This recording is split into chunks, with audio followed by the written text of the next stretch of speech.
नमस्कार, मी जगन्नाथ हिरा पाटील, ज्ञानदीप विद्यामंदिर वालीव या शाळेमध्ये मराठी विषयाचं अध्ययनाचं काम जे आहे ते काम करत आहे.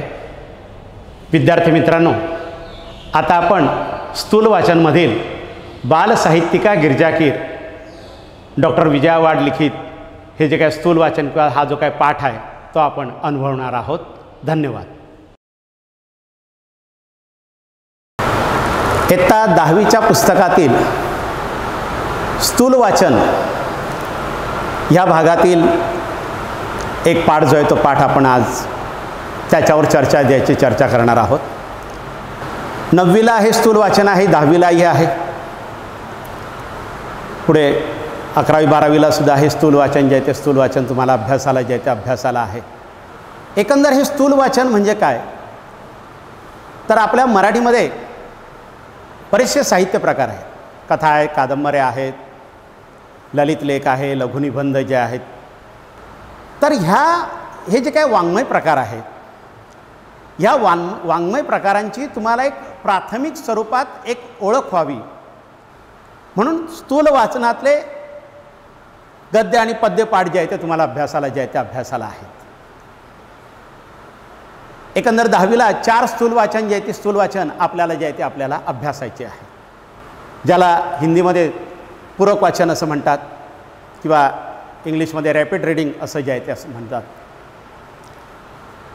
आता ह्या 10वीच्या पाठ्यपुस्तकातलं हे पहिलं स्थूल वाचन आपण ह्या ठिकाणी पाहतोय, ज्याचं नाव आहे बालसाहित्यिका गिरजाकीर. लेखिका आहेत डॉक्टर विजया वाड.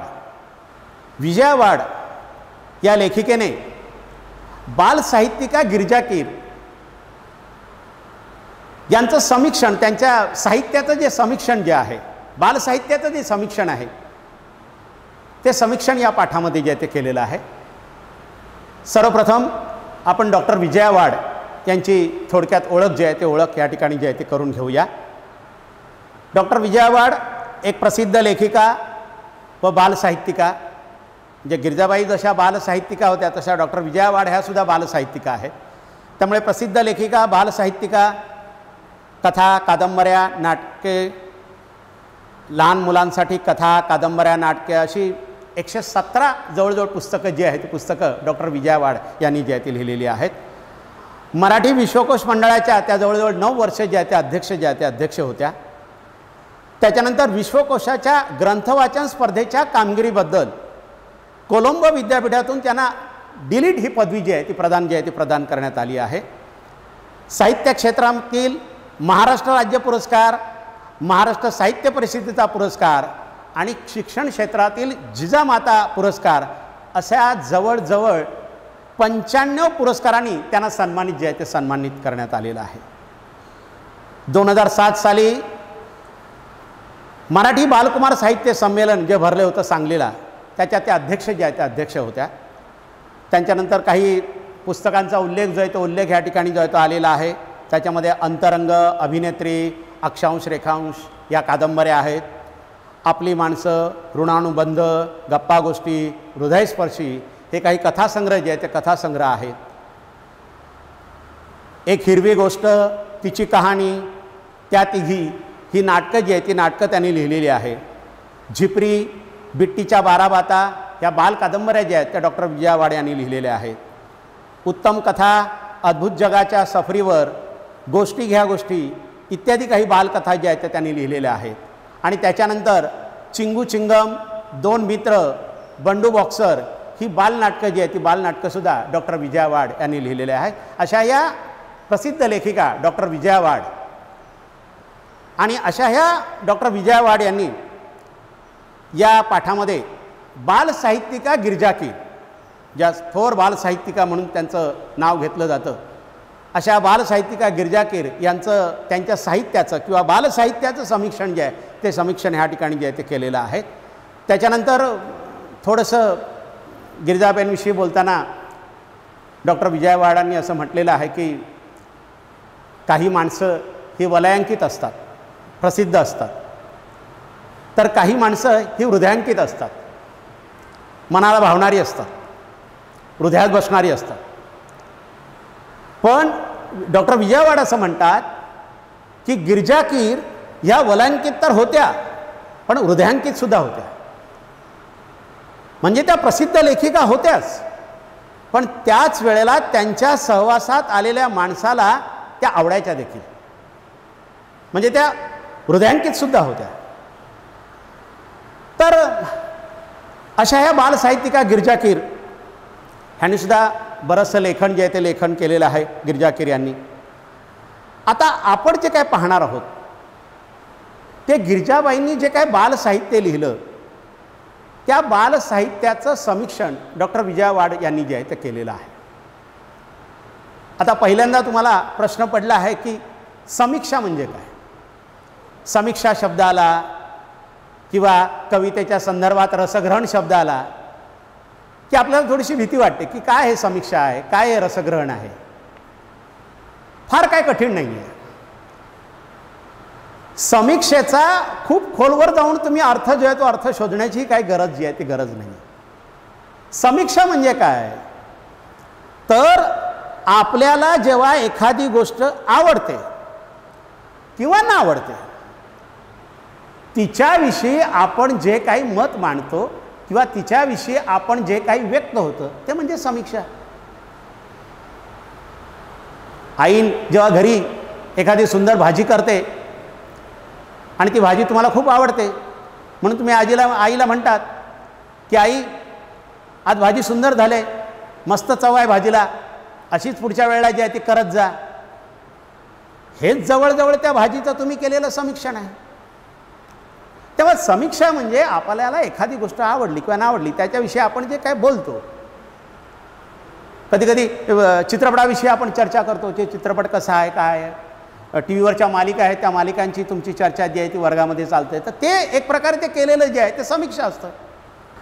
त्याच्यानंतर समीक्षेच्या बाबतीत दुसरं तुम्हाला काय म्हणायचं तर शिक्षकांचा तो तुम्ही समीक्षण मोठ्या प्रमाणावर करता. मग आपल्याला शिकवणारे शिक्षक बोलतात कसे, वागतात कसे, कोणकोणत्या लकबी करतात वर्गामध्ये, मग त्यांना आपण काही नाव पण ठेवतो. तर शिक्षकांच्या बाबतीत आपण जे काही बोलतो एखाद्या शिक्षकाच्या बाबतीत शिक्षकाच्या बाबतीत ते सुद्धा एक समीक्षाच आहे असं म्हणायला हरकत नाही. एखादी गोष्ट आपल्याला आवडते त्याच्याविषयी आपण बोलतो की एखादी गोष्ट आपण नावडते त्याच्याविषयी बोलतो ते म्हणजे समीक्षा.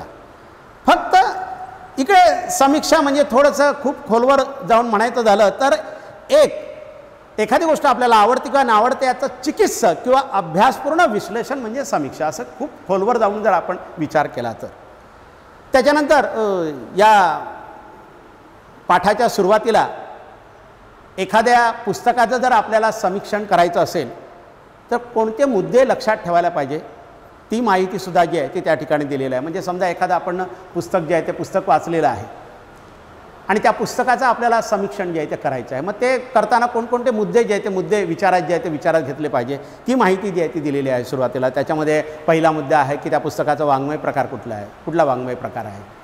ते पुस्तक म्हणजे कविता संग्रह आहे का, कथा आहे का, कादंबरी आहे का, ललित लेख आहे का, लघुनिबंध आहे का, जो काय वाङ्मय प्रकार त्याचा असेल तो. त्याच्यानंतर त्या पुस्तकातील व्यक्तिरेखा त्यांच्या स्वभावातील भारावून टाकणारे विशेष काय आहे. तुम्ही वाचलेले जे पुस्तक आहे त्या पुस्तकामध्ये ज्या व्यक्तिरेखा आहेत त्यांचे जे स्वभाव आहेत ते स्वभाव आपल्याला बाबा भारावून टाकतात का, त्याचा परिणाम जो आहे तो परिणाम आपल्यावर होतो का. व्यक्तिरेखा सहजपणे फुलवल्या की बारकावे कृत्रिमतेने टिपलेल्या आहेत. मग त्या पुस्तकातल्या ज्या व्यक्तिरेखा आहेत ते बाबा सहजपणे त्यांचं वर्णन जे ते वर्णन केलेलं आहे का, का कुठेतरी आपलं कृत्रिमता आणलेली आहे की नाही बाबा ही व्यक्तिरेखा जी आहे ती थोडीशी कृत्रिम पद्धतीने मांडलेली आहे. व्यक्ती अशा पद्धतीने जो आहे तो वागत नाही, खूप कृत्रिमता त्याच्यामध्ये दाखवलेली आहे असं काही वेळा. आता कथानक आकर्षक व उत्कंठावर्धक आहे का, त्या पुस्तकाचं जे कथानक आहे ते आकर्षक आहे का, उत्कंठावर्धक आहे का, म्हणजे पुढे पुढे वाचावंसं वाटतं का. काव्यसंग्रह असल्यास कवितांचं भावसौंदर्य, विचारसौंदर्य, अर्थसौंदर्य कशातून जाणवतं. कविता असेल तर मग त्यातलं कुठलं भावसौंदर्य आहे, काय विचार मांडलेला आहे त्या कवितेतनं, त्या कवितेत जे काय ओळी आहे त्यातला अर्थ जो आहे तो अर्थ काय आहे.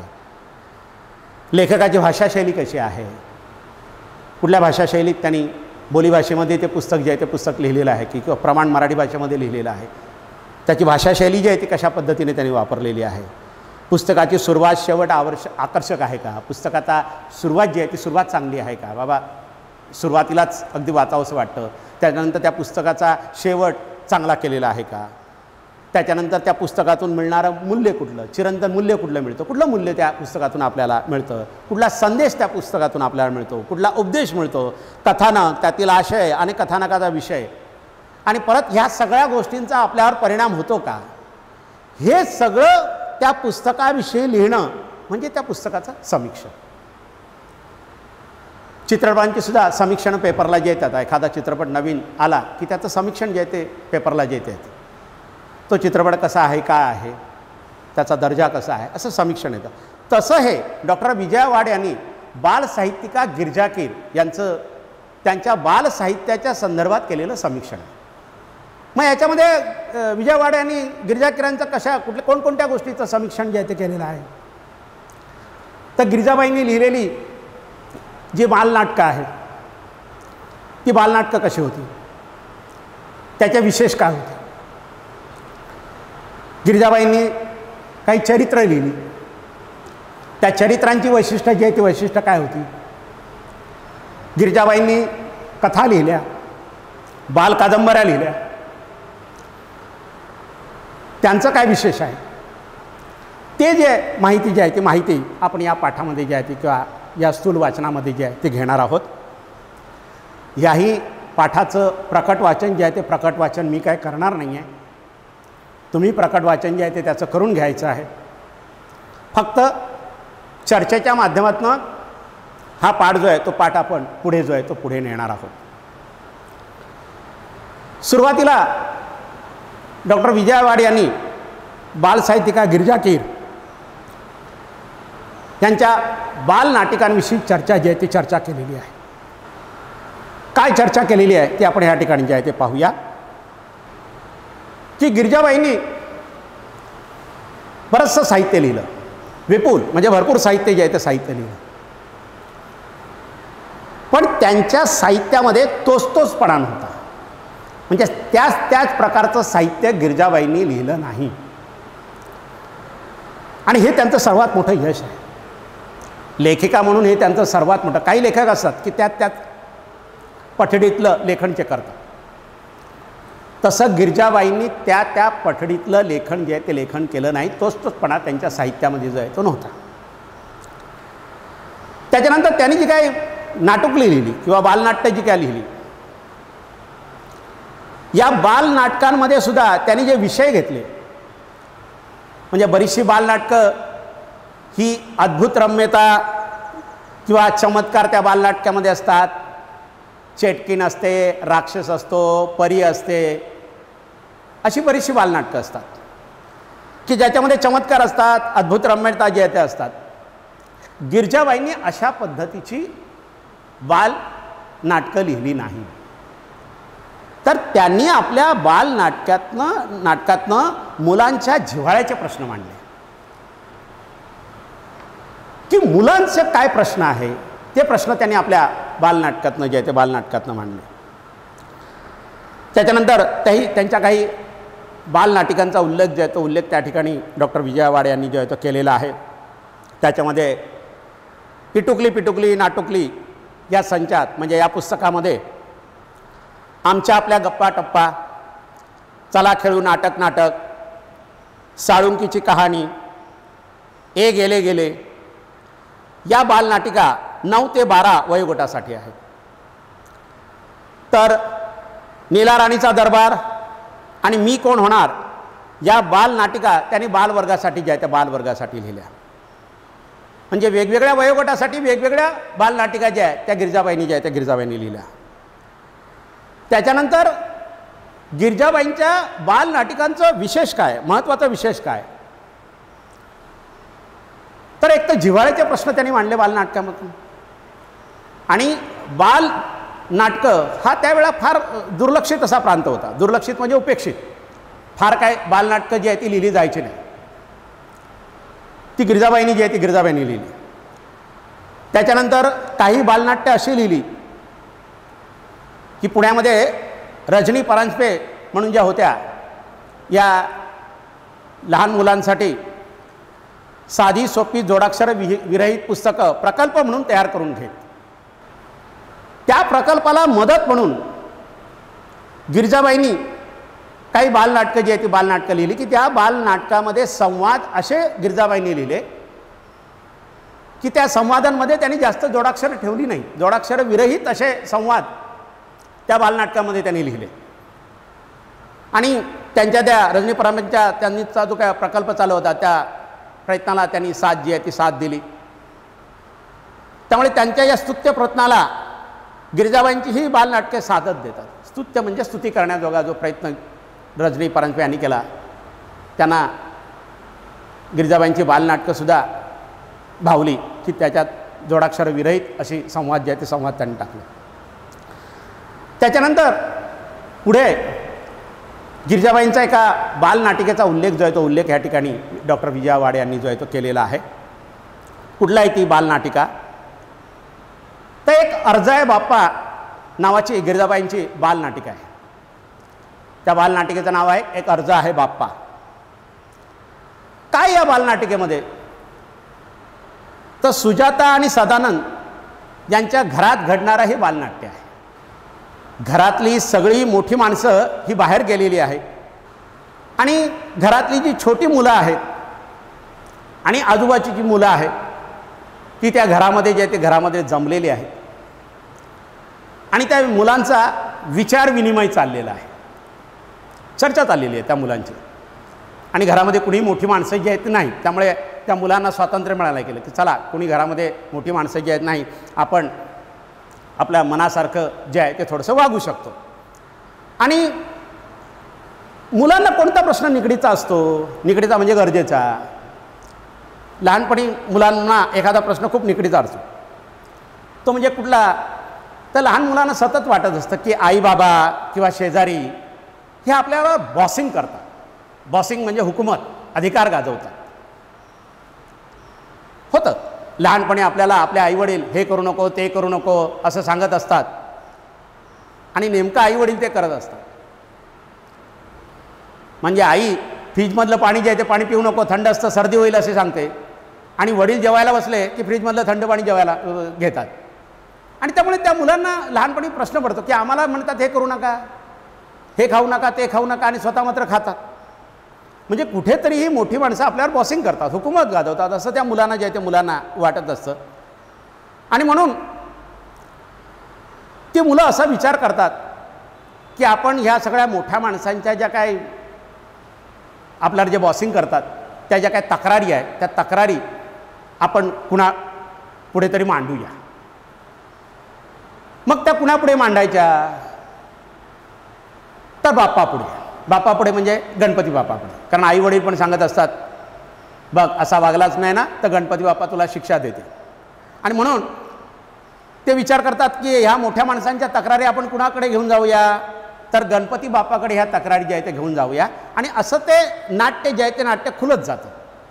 एक अर्ज आहे बाप्पा म्हणून. मग ते अर्ज लिहायला बसतात ती मुलं सगळी. गणपती बाप्पाला अर्ज लिहितात की बाबा आमच्या अशा अशा तक्रारी आहेत, ही मोठी माणसं आमच्यावर अशा अशा पद्धतीने अन्याय करतात, म्हणून ते अर्ज जो आहे तो अर्ज लिहायला जे आहे ते बसतात. आणि असं ते नाटक जे आहे ते नाटक घडत जातं. आणि मग त्यांना असं वाटलं की हा अर्ज जर आपण ठेवला तर देव प्रसन्न होईल आणि आपल्या समस्याचं निवारण जे आहे ते निवारण होईल असं त्यांना वाटतं. आणि म्हणून ते सामूहिक त्यांचं अर्जलेखन जे आहे ते अर्जलेखन त्या नाटकामध्ये जे आहे ते सुरू होतं. मग सुंदर सुंदर तक्रारी जे आहेत त्या मुलांनी जे आहे त्या बालनाटकामध्ये त्या बालनाटकामध्ये वापरल्या तक्रारी वापरलेल्या आहेत. एक मुलगी म्हणते आईच्या शिफॉनची साडी नेसायला मिळालीच पाहिजे. ती जी मुलगी आहे त्या मुलीला आईची जी काय तलम साडी आहे हलकी अशी, शिफॉनची साडी म्हणजे अत्यंत तलम आणि हलकी अशी जी साडी असायची ना तिला शिफॉनची साडी असं म्हटलं जायचं. तर तिची आई त्या साडीला तिला हात लावू देत नाही आणि म्हणून ती बाप्पाजवळ तक्रार करणार आहे की आईची शिफॉनची साडी मला नेसायला मिळालीच पाहिजे तेव्हा, ती मला हात लावू देत नाही साडीला. त्याच्यानंतर दुसऱ्या एका मुलाची तक्रार आहे की बर्फ का गोळा खाण्याची आझादी पाहिजे. बर्फाचा गोळा तो कधी कधी खायला देत नाही आई वडील, म्हणून तो म्हणतो की मला बर्फाचा गोळा खाण्याची जी आहे ती आझादी स्वतंत्रता जी आहे ती मला म्हणे मिळाली पाहिजे, असा तो तक्रार जे ते तक्रार करतो. एक जण म्हणतो भेळ खायला मिळाली पाहिजे. अशा त्या मुलांच्या तक्रारी ज्या आहेत त्या तक्रारी चालू असतात आणि ते नाटक जे आहे ते नाट्य जे आहे ते नाट्य खुलत जातं. आता ह्या तक्रारी गणपतीसमोर किंवा देवबाप्पासमोर जे आहे त्या मांडायच्या असतात, म्हणून देव पाहिजे त्या नाटकामध्ये. पण होतं असं की गडबडीमध्ये मधू, भाऊ आणि विनया हे तिघंजणं देव बनून येतात. गणपती बाप्पा जे आहे ते गणपती बाप्पा बनून येतात आणि मग त्यांच्यामध्ये थोडंसं वादविवाद होतो की नाही मी देव आहे, मी देव आहे अशा पद्धतीनं. आणि मग ते खूप गमतीदार पद्धतीनं असं नाट्य जे आहे ते नाट्य घडत जातं. सुंदर असं ते एक अर्ज आहे बाप्पा नाट्य जे आहे ते खुलत जातं. तर असं मुलांच्या भावजीवनातलं काही मांडण्याचा प्रयत्न जो आहे तो गिरिजाबाईंनी आपल्या बालनाटकातनं जो आहे तो बालनाटकातनं केलेला आहे. आणि मग त्या नाटिके म्हणजे त्या ठिकाणी एक सुंदर वाक्य विजय वाड यांनी लिहिलेलं आहे की या नाटिकेला मुलांच्या मनाच्या खिडक्या उघडण्याचे कौशल्य लाभलं आहे. म्हणजे हे जे काय गिरिजाबाईंनी नाटकं लिहिली, बालनाटकं लिहिले, मुलांच्या मनाच्या खिडक्या जणू काही त्यांनी मोकळ्या केलेल्या आहेत, उघडलेल्या आहेत. त्याच्यानंतर जी काय बालनाट्य लिहिली त्या बालनाट्याचे आणखी काही विशेष बोलायचे झाले तर नाटकाला दृश्य परिणाम चांगल्या ठेवायच्या. म्हणजे नाटक दिसताना चांगलं वाटलं पाहिजे असा दृश्य परिणाम त्या नाटकामध्ये ठेवायच्या. मोजक्या पात्रातून जिवंत दृश्य साकार करायच्या गिरिजाबाई. फार पात्र ठेवायच्या ना नाटकामध्ये, जी मोजकी पात्र आहे त्याच्यातनं नाटक जे आहे ते नाटक त्या जिवंत जे आहे ते जिवंत करायच्या. त्याच्यानंतर बालकांची मनं जिंकण्याचं काम जे आहे ते फार अवघड असतं. लहान मुलांना एखादं नाटक आवडेलच असं नाही, पण गिरिजाबाई जे काय नाटकं लिहायची, बालनाटकं लिहायची ती लहान मुलांना आवडतील असे लिहायची. म्हणजे ते जे कार्य जे आहे ते सहज ते लिलया पेलायचे. लिलया म्हणजे सहज पेलायचे.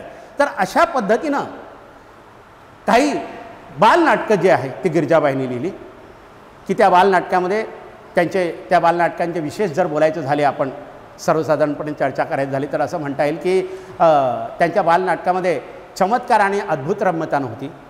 मुलांच्या जिव्हाळ्याचे प्रश्न मांडणारी अशी त्यांची बालनाटकं जी होती. वेगवेगळ्या वयोगटासाठी त्यांनी वेगवेगळी बालनाट्य जी आहे ती बालनाट्य लिहिली. त्याच्यानंतर योग्य ते विषय त्यांनी आपल्या बालनाट्यामधून जे आहे ते हाताळले. त्याच्यानंतर दृश्य परिणाम त्यांच्या बालनाट्याचे चांगले होते. मोजक्या पात्रातून नाटक जिवंत करण्याचं काम जे आहे ते काम आपल्या बालनाट्यातनं करायचे आणि बालकांची मनं जिंकली जातील अशी बालनाट्य जे आहे ती गिरिजाबाई जे आहे त्या गिरिजाबाई लिहायच्या. तर अशा पद्धतीनं गिरिजाबाईंनी बालसाहित्य जे आहेत किंवा बालनाटकं जे आहे ती लिहिली. त्याच्यानंतर गिरिजाबाईंनी काही चरित्र लिहिली, लहान मुलांसाठी काही चरित्र लिहिली. थोर व्यक्तींची काही चरित्र जी आहे ती गिरिजाबाईंनी जे ती लिहिली. त्याच्यामध्ये आणि ती कशी लिहिली की मुलांच्या मनावर उत्तम संस्कार घडले पाहिजे अशा पद्धतीनं ती चरित्रे जी आहे ती थोर व्यक्तींची लिहिली. त्याच्यामध्ये पुण्यश्लोक अहिल्याबाई होळकर असतील, तपस्विनी अनुताई वाघ किंवा शिक्षणवर्ती ताराबाई मोडक असतील, संत गाडगे महाराज असतील, महात्मा ज्योतिबा फुले असतील, ह्यांची सुंदर सुंदर चरित्र जे आहे ते गिरिजाबाईंनी जे आहे ती गिरिजाबाईंनी लिहिली. या चरित्रामधनं त्यांनी सामाजिक बांधिलकी जी आहे ती भावना विद्यार्थ्यांच्या हृदयापर्यंत, मुलांच्या हृदयापर्यंत पोचवली. की नुसती चरित्र लिहायची नाही तर त्या चरित्रातनं नेमकी सामाजिक काय भावना आहे ही विद्यार्थ्यांपर्यंत पोचली पाहिजे अशा पद्धतीनं ती चरित्र जी आहे ती चरित्र त्यांनी लिहिली. आणि थोरांनी केलेलं कार्य पुढे नेणे हेच त्यांचं खरं स्मारक होतं की बाबा चरित्र मुलांना भावली पाहिजे. ते विचार, त्या थोरांचे विचार मुलांमध्ये आले पाहिजे अशा पद्धतीनं ती चरित्र जी आहे ती गिरिजाबाईंनी जी आहे ती गिरिजाबाईंनी लिहिली. मग त्याच्यामध्ये उदाहरणार्थ महात्मा ज्योतिबा फुलेंचं चरित्र लिहिताना गिरिजाबाई त्याच्यात म्हणतात की प्रत्येक सुशिक्षित स्त्रीला आपल्याला लिहिती बोलती करणाऱ्या त्या पित्याचे ऋण कधीही विसरता येणार नाही. महात्मा ज्योतिबा फुले, सावित्रीबाई फुले आणि मुलींसाठी पहिली शाळा सुरू केली पुण्यात. पण मुलींसाठी पहिली जरी शाळा सुरू केली तरी त्या शाळेमध्ये मुली येणं अपेक्षित होतं. शाळेमध्ये जर मुली चालल्या नाही तर शाळा कुणासाठी चालवायची. त्यामुळे मुली येणं फार महत्त्वाचं होतं. आणि त्या काळात मुलींना शिकण्याचा हक्क नव्हता. अशा काळामध्ये काही वडिलांनी आपल्या मुलींना शाळेत पाठवलं आणि म्हणून गिरिजाबाई म्हणतात की त्या मुली त्या शाळेमध्ये शिकायला गेला मान्य आहे, पण त्यांच्या वडिलांनी जर त्यांना शिकायला पाठवलं नसतं तर कदाचित त्या सुशिक्षित झाल्या नसत्या. त्या वडिलांनी जर ठाम भूमिका घेतली असती की नाही मला तुला शाळा शिकवायची नाही. आणि म्हणून गिरिजाबाई म्हणतात की प्रत्येक सुशिक्षित स्त्रीला आपल्याला लिहिती बोलती करणाऱ्या पित्याचं ऋण कधीही विसरता कामा नये. त्या वडिलांनी आपल्याला शिकवलं म्हणून आपण सुशिक्षित झालो. असं चरित्र जे आहे ते महात्मा ज्योतिराव फुलेंचं लिहिलं की जे मुलांच्या मनाला पटतं. ताराबाई मोडकांचं त्यांनी चरित्र जे आहे ते चरित्र लिहिलं. त्याच्यानंतर अनुताई वाघ यांचं चरित्र जे आहे ते चरित्रसुद्धा त्यांनी लिहिलं. ताराबाई मोडक यांच्याविषयी तुम्हाला 9वीला माहिती जी आहे ती मिळालेलीच असे. 9वीला एक पाठ आहे, एक होती समयी. त्याच्यामध्ये ताराबाई मोडक यांचा उल्लेख जो आहे तो उल्लेख आलेला आणि त्याच्यामध्ये अनुताई वाघ यांचाही उल्लेख जो आहे तो उल्लेख आलेला आहे. अनुताई वाघांचं सुद्धा ताराबाई मोडकांच्या बाबतीत एक वैशिष्ट्य होतं की त्या माणसाबरोबर पारख करायच्या माणसाच्या. जसं त्यांनी अनुताई वाघ यांची पारख जी आहे ती पारख केली. ते एक त्यांच्यामध्ये वैशिष्ट्य होतं. तर ते मुलांपर्यंत पोहोचवण्याचं काम जे आहे ते त्यांच्या चरित्रातनं केलेलं आहे. अनुताई वाघ यांच्या चरित्रामधनं त्यांनी ज्या भागामध्ये काम केलं अनुताई वाघ यांनी कोसबाडच्या टेकडीवर आदिवासी मुलांना शिकवण्याचं काम जे आहे ते काम अनुताई वाघ यांनी केलं. पण ते काम करत असताना त्यांना बऱ्याचशा अडचणी आल्या. काही अनुताई वाघ यांची बोलणं मराठीमध्ये बोलणं हे त्या आदिवासी मुलांना कळत नव्हतं आणि त्यामुळे त्यांना अनुताई वाघ काय म्हणतात हे कळत नव्हतं. म्हणून त्या आदिवासी मुलांकरता अनुताई वाघ स्वतः त्यांची भाषा शिकली, आदिवासींची भाषा शिकली आणि त्यांच्या भाषेमध्ये त्यांना शिकवलं. कठीण काम होतं पण अनुताई वाघांनी ते काम जे आहे ते काम केलं आणि पुढे ते काम त्या मुलांनी किंवा त्यांनी त्यांच्याकडे शिकलेल्या मुलांनी जे त्यांचं कार्य जे आहे ते कार्य पुढे नेलं. तर तो जो काही चरित्रातला जो त्यांच्या अनुताई वाघ यांच्या चरित्रातला भाग आहे तो व्यवस्थितरित्या जो आहे तो मांडलेला आहे आणि त्यामुळे तेही चरित्र जे आहे ते मुलांना चांगलं जे आहे ते चांगलं भावतं. गाडगे महाराजांचं चरित्र लिहिताना त्यांनी अशा पद्धतीने सांगितलं की मुलांनो, संत होण्यासाठी म्हणे चमत्कार करावे लागत नाही किंवा विभूती लावून, विभूती म्हणजे होमामधली जी काय राख असते किंवा अगरबत्तीची जी काय राख पडते तिला आपण विभूती असं म्हणतो. त्यामुळे गाडगेबाबांच्या चरित्रामध्ये गिरिजाबाईंनी असं मुलांना सांगितलं की बाबा मुलांनो, संतपद जर मिळवायचं असेल तर चमत्कार करावे लागत नाही, विभूती लावून ध्यानस्थ बसावे लागत नाही, पहाडात निघून जावे लागत नाही, तर लोकांमध्ये राहून जनजागृती करा तर तुम्ही खऱ्या अर्थाने चांगले घडाल. चांगले संत म्हणून जे आहे ते संत म्हणून चांगला माणूस म्हणून घ्या. एक वेळ संत नाही घडला तरीसुद्धा चांगले माणूस म्हणून घ्या. जसं गाडगे महाराजांनी कुठले चमत्कार गाडगे महाराज करत बसले नाही, तर गावामध्ये जायचे आणि स्वतः साफसफाई करायला जे आहे ते सुरुवात जी आहे ते सुरुवात करायची. तर हे जे आहे ते गाडगे महाराजांच्या चरित्रातनं हे पटवून दिलं की आपण चांगलं काम केलं पाहिजे, उगाच वायफळ गोष्टीच्या मागे लागता कामा नये. त्याच्यानंतर अहिल्याबाई होळकरांचं चरित्र जे आहे ते चरित्रसुद्धा गिरिजाबाईंनी सुंदर असं लिहिलेलं आहे. अहिल्याबाई होळकर मल्हारराव होळकरांच्या सुनबाई, फार कठीण काळ त्यांना घालवावा लागला. 28 वर्ष त्यांनी जवळजवळ राज्य केलं पण प्रजेवर प्रचंड प्रेम केलं. अहिल्याबाई होळकर यांनी मुलासारखं प्रेम केलं आपल्या प्रजेवर. इतकंच नव्हे तर अहिल्याबाई होळकरांनी स्वतःच्या मुलाकडनं जेव्हा चूक झाली तेव्हा त्यालासुद्धा कडक शिक्षा दिली. स्वतःच्या मुलाला कडक शिक्षा देणाऱ्या अशा अहिल्याबाई होळकर होत्या. आणि हे कुठंतरी कळावं म्हणजे अहिल्याबाई होळकर ह्या अचल दीपस्तंभासारखे म्हणजे मार्गदर्शन करणाऱ्या होत्या. दीपस्तंभ, समुद्राच्या किनाऱ्यावर दीपस्तंभ असतो, जहाज असतात, होड्या असतात, त्यांना किनाऱ्याची दिशा कळावी म्हणून तो दीपस्तंभ उभारला. तशा अहिल्याबाई होळकर दीपस्तंभासारख्या झाल्या, अचल राहिल्या, स्थिर राहिल्या आणि आपल्या प्रजेवर जे ते प्रजेवर चांगलं कार्य केलं. ते चांगल्या पद्धतीनं अहिल्याबाई होळकरांच्या चरित्रातनं जे ते पडतं. अशा पद्धतीनं थोर व्यक्तींची सुंदर अशा प्रकारे अहिल्याबाईंचं चरित्रसुद्धा गंगा जळासारखं निर्मळ होतं. असं चरित्र गिरिजाबाईंनी जे आहे ते गिरिजाबाईंनी लिहिलं. अशा प्रकारे प्रत्येक चरित्रातून गिरिजाबाईंनी मुलांना एक प्रत्येकारी संदेश दिला आहे. मुलांना पचेल रुचेल अशी सोपी पण हृदयाला हात घालणारी भाषा वापरून त्यांनी चरित्र लेखनाला एक नवा आयाम दिला आहे. आयाम म्हणजे एक नवा पैलू जो आहे तो पैलू त्यांनी दिलेला आहे. तर अशा पद्धतीनं सुंदर सुंदर चरित्रलेखन गिरिजाबाईंनी केलं. ज्या चरित्रलेखनामधनं सुंदर विचार त्यांनी मांडला, सहज समजेल अशी चरित्र लिहिली, सोपी भाषा जी आहे ती सोपी भाषा त्या चरित्राकरता त्यांनी जी आहे ती वापरली. तर अशा पद्धतीनं चरित्रलेखन जे आहे ते चरित्रलेखन गिरिजाबाईंनी जे आहे ते केलेलं आहे.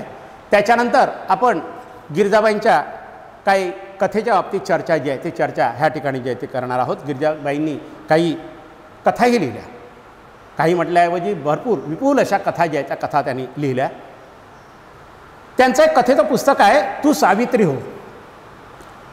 या पुस्तकामध्ये एकूण 8 कथा आहेत. त्या 8 कथांपैकी एक कथा आहे, त्या कथेचं नाव आहे गोष्ट एका माणसाची. अत्यंत नितांत सुंदर अशी ही कथा आहे. गोष्ट एका माणसाची या कथेमध्ये काय आहे? गिरिजाबाई लिहिलेली ही जी काय कथा आहे या कथेमध्ये काय आहे? तर या कथेचं नाव आहे काय, मधू नावाचा एक मुलगा या कथेचा नायक आहे. गरीब कुटुंबातला असा हा मधू. वडील नाही आहे, आई आहे, पण त्याची आई आजारी पडते. आई आजारी पडल्यानंतर मधू आईला डॉक्टरकडे घेऊन जातो. डॉक्टर तिला तपासतात आणि सांगतात की आईच्या पोटामध्ये गाठी ज्या आहेत त्या गाठी झालेल्या आहेत आणि त्यामुळे आईचं ऑपरेशन करावं लागेल. पण त्यासाठी खर्च आहे. मधू लहान, एवढा पैसा कुठनं आणायचा? पण डॉक्टर म्हणतात की जर ऑपरेशन केलं तर तुझी आई जी आहे ती बरी होऊ शकते, असा त्या निर्वाळा देतात. निर्वाळा म्हणजे एक प्रकारचा इशारा जे आहे किंवा खात्री जी आहे ती खात्री देतात. काय करायचं असा प्रश्न मधूला जो आहे तो मधूला पडतो. आणि मग हा मधू जो असतो तो काय करतो, नाईलाज म्हणून एका माणसाचं पाकिट मारतो. पाकिट मारल्यानंतर त्या पाकिटामध्ये तब्बल 2000 रुपये असतात. नोटा तो मोजतो आणि त्याच्या लक्षात येतं की त्या पाकिटामध्ये 2000 रुपये जे आहेत ते 2000 रुपये असतात. पण त्याच नोटांच्या जोडीला त्या पाकिटामध्ये एक चिठ्ठी असते आणि त्या चिठ्ठीमध्ये लिहिलेलं असतं. काय लिहिलेलं असतं? प्रिय आनंदा, सोबत 2000 रुपये पाठवतो. आईचं औषध पाणी नीट कर, मी येत नाही, तेवढेच पैसे वाचतील, आईच्या उपयोगी पडतील. आणि खाली पत्ता लिहिलेला असतो. मधूने पाकिट तर मारलेलं असतं. पैसे 2000 रुपये त्या पाकिटात जे ते पाकिटात असतात. पण ती चिठ्ठी वाचल्यानंतर, त्या नोटांच्या जोडीला असलेली ती चिठ्ठी वाचल्यानंतर मधूचं संवेदनशील जे मन आहे ते जागं होतं आणि त्याला वाटतं की आपण काहीतरी चुकीचं केलंय. हे पैसे हा माणूस आपल्या भावाला पाठवणार आहे त्याच्या आईच्या औषध पाण्यासाठी आणि नेमकी तेच आपण चोरलेले आहे. याचं दुःख कुठेतरी मधूला जे ते होतं. ते शल्य त्याच्या मनाला जे आहे ते बोचतं आणि म्हणून पत्ता असतो त्या चिठ्ठीवर. त्या पत्त्याच्या आधारे तो शोधत त्या माणसाकडे जो आहे तो जातो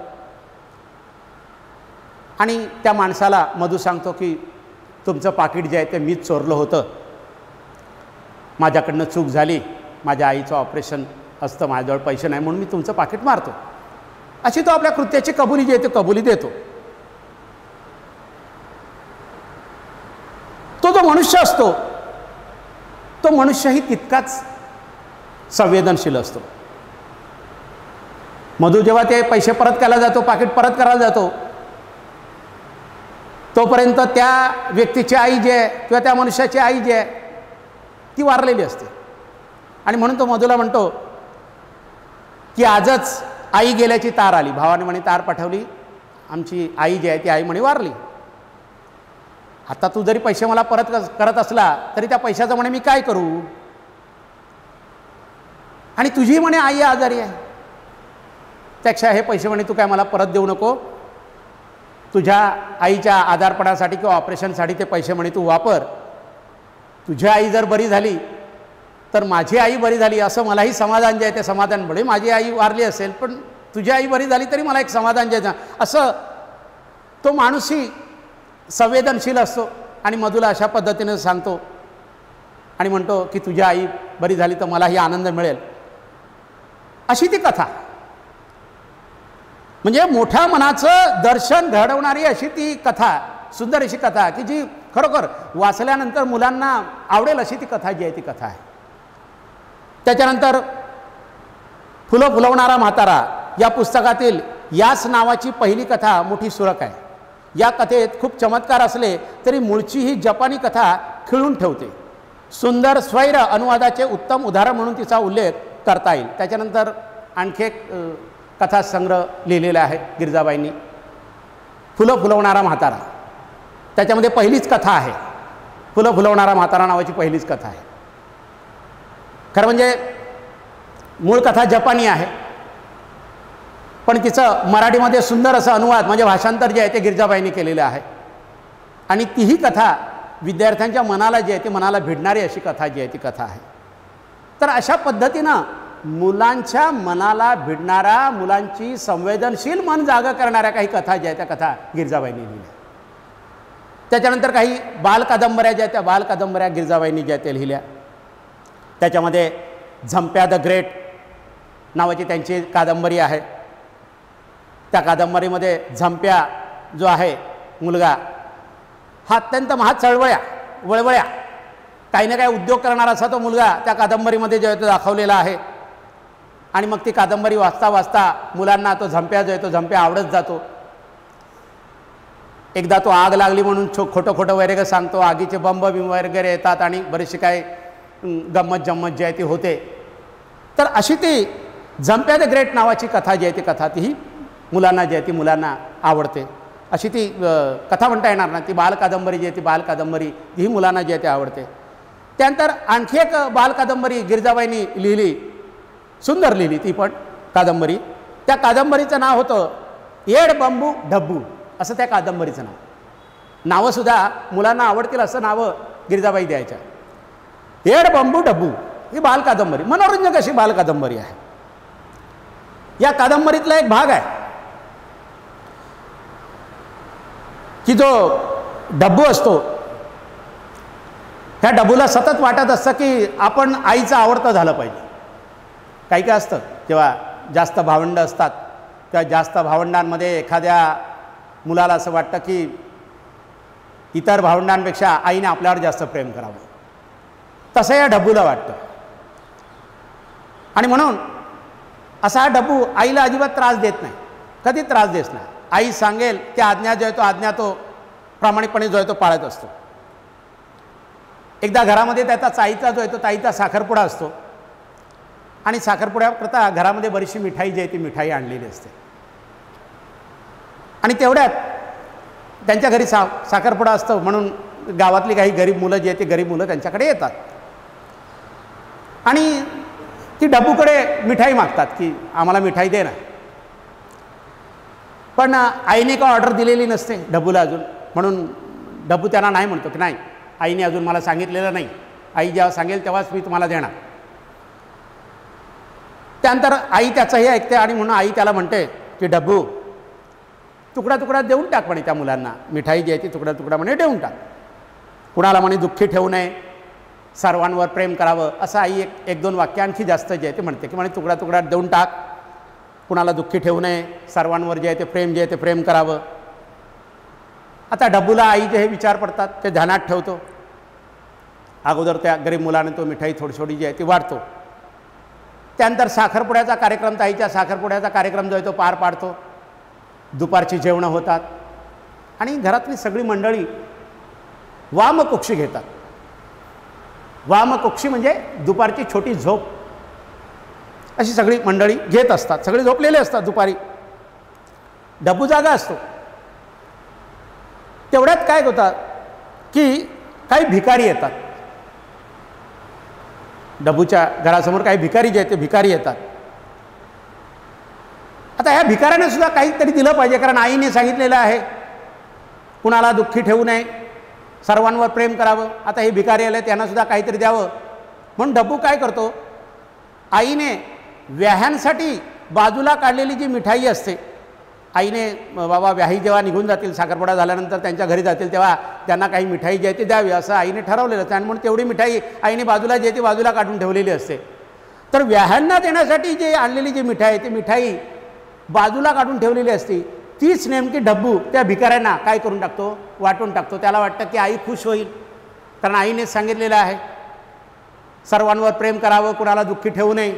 मग आपण ही जर मिठाई भिकाऱ्यांना दिली तर आई खुश जे आहे तो खुश होईल असं त्याला वाटतं, आणि तो वाटून टाकतो. आणि नंतर आई उठल्यानंतर लक्षात येते की ह्यांनी सगळी मिठाई जी आहे व्याह्यांना देण्यासाठी पण वाटून टाकलेली आहे. आणि नंतर असा तो बराचसा गमतीदार भाग जो आहे तो गमतीदार भाग होऊन जातो. तर असा तो येड बंबू डब्बू याच्यामधला तो हा जो काय भाग आहे तो विद्यार्थ्यांना जो आहे तो वाचताना जो आहे तो फार आवडतो. तर अशा पद्धतीनं सुंदर सुंदर बालकादंबऱ्या ज्या आहेत त्या गिरजाबाईंनी लिहिल्या विद्यार्थ्यांसाठी, आणि त्या विद्यार्थ्यांना ज्या आहेत त्या खूप आवडल्या. तर अशा ह्या गिरजाबाई की ज्यांनी बालनाटिका लिहिल्या, सुंदर चरित्र लिहिली, चांगल्या कथा लिहिल्या, उत्तम बालकादंबऱ्या ज्या त्या लिहिल्या, आणि त्या विद्यार्थ्यांना पटल्या.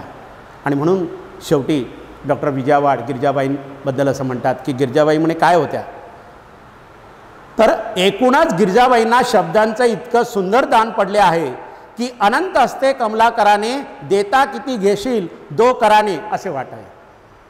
म्हणजे विजयवाड असं म्हणतात की गिरजाबाईंना म्हणे शब्दाचं इतकं सुंदर दान देवाने दिलं होतं.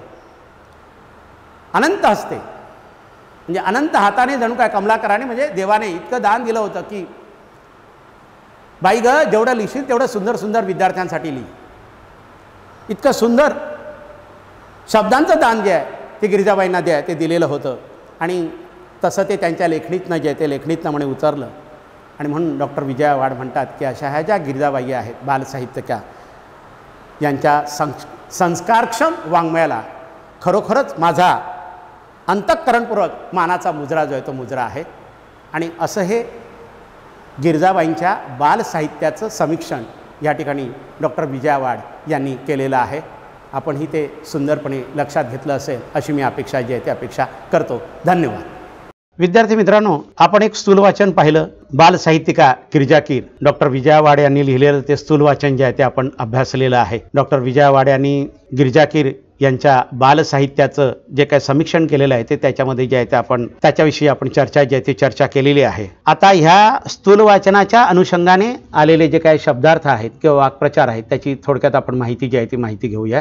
शब्दार्थामध्ये आपण पाहूया. पहिला शब्द आहे अचल, न हलणारा किंवा स्थिर. पुढचा शब्द आहे अभाव, ज्याला कमतरता म्हणता येईल, उणीव म्हणता येईल. अद्भुत रम्यता म्हणजे अद्भुत अशक्य गोष्टीत रममाण व्हायला लावणारे. आयाम हा शब्द एक आलेला आहे, पैलू असा त्याचा अर्थ होतो. उत्कंठावर्धक, कुतूहल वाढवणारे. ऋण, कर्ज, येथे अर्थ आहे उपकार असा तो घ्यायचा आहे. त्यानंतर कमलाकर आहे भगवान, परमेश्वर, ईश्वर असा त्याचा अर्थ होतो. खासियत, वैशिष्ट्य, गडलेला, गुंग झालेला. चिकित्सक, सूक्ष्म निरीक्षण करणारी. चिरंतन, कायम टिकणारे. आणि तपस्विनी म्हणजे तपाचरण करणारे. असे शब्दार्थ जे आहे ते पाठाच्या अनुषंगाने जे आहे ते आलेले आहेत. त्यांचे अर्थ जे आहे ते अर्थ या ठिकाणी ते आपण पाहिलेले आहेत. त्यानंतर पाठाच्या अनुषंगाने आणखी काही यातले शब्द आहेत ते आपण पाहूया. पुढचे निकड आहे. निकड म्हणजे गरज. प्रत्ययकारी, प्रभावी. प्रांत म्हणजे एखादा भाग किंवा प्रदेश. लीलया म्हणजे सहजतेने. विपुल, विपुल म्हणजे भरपूर. विभूती म्हणजे अगरबत्ती जळल्यानंतर पडणारी उदी किंवा राख. विस्मयचकित, आश्चर्यचकित. विश्लेषण, उलगडा किंवा पृथक्करण किंवा विस्तार करून सांगणे. व्याही, स्वतःच्या मुलीचा किंवा मुलाचा सासरा. सक्ती, जबरदस्ती. स्तुत्य, स्तुती करण्याजोगा किंवा प्रशंसा करण्यासारखा. स्वैर अनुवाद म्हणजे मुक्त भाषांतर जे केलेलं असतं त्याला स्वैर अनुवाद जे आहे असं म्हटलं जातं. वाक्प्रचार जे आहे ते पाहूया. या स्थूल वाचनाच्या अनुषंगाने आलेलं वाक्प्रचार काही पाहूया. डोळे उघडणे म्हणजे आपली चूक जी आहे ती समजून येणे. निर्वाळा देणे, खात्री देणे. पारख करणे, योग्यता समजणे किंवा माणसं ओळखणे. साथ घालणे, आवाज देणे. असे काही वाक्प्रचार जे आहे ते वाक्प्रचार या स्थूल वाचनामध्ये जे आहे ते आलेले आहेत. बालसाहित्यिका गिरिजा कीर या स्थूल वाचनाच्या काही कृती ज्या आहेत त्या कृती आपण पाहूया. कृतीमध्ये पहिली जी कृती आहे आकृत्या पूर्ण करा, ह्याच्यामध्ये साहित्यिका गिरिजा कीर यांच्या साहित्याची वैशिष्ट्य जी आहे ती वैशिष्ट्य लिहा असं आलेलं आहे आणि त्याच्यामध्ये मग कथेची वैशिष्ट्य जी आहे ती कथेची वैशिष्ट्य तुम्हाला जी आहे ते लिहायला सांगितलेली आहेत. तर ती वैशिष्ट्य जी आहे ती कथेची तुम्ही त्या पाठाच्या अनुषंगाने जे आहे ते तुम्ही लिहू शकता. कथेची वैशिष्ट्य चरित्र आहेत, त्या चरित्रांची सुद्धा वैशिष्ट्य तुम्ही पाठाच्या अनुषंगाने जे आहे ते लिहू शकता. टिपा लिहामध्ये गिरिजा कीर यांच्या बालनाटिकांचे विशेष जे आहे ते विशेष सांगितलेले आहे. विशेष सुरुवातीला जे आहे ते तुम्हाला कळणारे आहेत की गिरिजाबाईंनी जी काय बालनाटिका लिहिल्या त्याच्यामध्ये चमत्कार आणि अद्भुत रम्यता जी आहे ती नव्हती, तर दैनंदिन जिव्हाळ्याचे प्रश्न जे आहे ते त्यांनी त्यांच्या बालनाटिकांमध्ये जे आहे ते मांडलेले होते. त्याचप्रमाणे वेगवेगळ्या वयोगटासाठी वेगवेगळे बालनाटिका ज्या आहेत त्या त्यांनी लिहिलेल्या आहेत. त्याच्यानंतर जोडाक्षर विरहित काही बालनाटकं त्यांनी लिहिली, त्याच्यामध्ये संवाद असे त्यांनी टाकले की ज्याच्यामध्ये जोडाक्षरे जी आहेत ती जोडाक्षरं नसतील. आणि काही बालनाटकं म्हणजे विशेष करून एक अर्ज आहे बाप्पासारखं बालनाट्य जे आहे त्या बालनाट्यामध्ये अगदी सुंदर असे दृश्य परिणाम त्याच्यामध्ये जे आहे ते आहेत. मोजक्या पात्रातून दृश्य जे आहे ती जिवंत जे आहे ती जिवंत केलेली आहेत आणि बालकांची मनं जिंकणारी अशी ती बालनाट्य जी आहे ती बालनाट्य त्यांनी लिहिलेली आहेत. अशा पद्धतीनं तुम्ही ते लिहू शकता. येडबांबू डब्बू या गिरिजा कीर यांच्या बालकादंबरीतला विनोद जो आहे तो विनोद अगदी तुम्ही वाचून सुद्धा तुम्ही तुमच्या पद्धतीने जो आहे तो विनोद जो आहे तो विनोद लिहू शकतो की कशा पद्धतीनं डब्बू जो आहे तो डब्बू कशा पद्धतीनं वागतो, ती मिठाई आणि नंतर व्याहांसाठी ठेवलेलं जे काही मिठाई आहे ते कशा पद्धतीने वाटून टाकतो, तो विनोद जो आहे तो तुम्ही लिहू शकता. बालनाटिका एक अर्ज आहे बाप्पा ह्याच्या संदर्भात सुद्धा तुम्ही टीप जी आहे ती लिहू शकता. ती माहिती जी आहे ती दिलेली आहे ती तुमच्या पद्धतीने ती टीप जी आहे ती टीप लिहू शकता. त्याच्यानंतर पुढच्या काही कृती आहेत स्वमताच्या किंवा अभिव्यक्तीच्या संदर्भातल्या त्या कृती आहे. मधुचे कृत्य संवेदनशील मनाचे उत्तम उदाहरणे आहे. या विधानाबाबत तुमचा अभिप्राय जो तो स्पष्ट करा. ती कथाचा आशय लक्षात घेऊन त्या विधानाबाबत तुम्हाला लिखाण जे आहे ते लिखाण करायचं आहे. आणि साहित्य कृतीचा आस्वाद घेताना घ्यायचे मुद्दे हे अगदी त्या स्थूलवाचनाच्या सुरुवातीलाच एखाद्या साहित्यकृतीचा आस्वाद घेताना कुठले मुद्दे महत्त्वाचे आहेत ते त्या ठिकाणी तुम्हाला दिलेले आहेत. तेच मुद्दे जे आहेत ते मुद्दे तुम्ही जे आहे ते लिहायचे आहेत. तर अशा पद्धतीनं बालसाहित्यिका गिरिजा कीर यांच्या पाठामधील काही शब्दार्थ, वाक्प्रचार आणि कृतींची आपण जी आहे ती माहिती जी आहे ती माहिती घेतलेली आहे. धन्यवाद.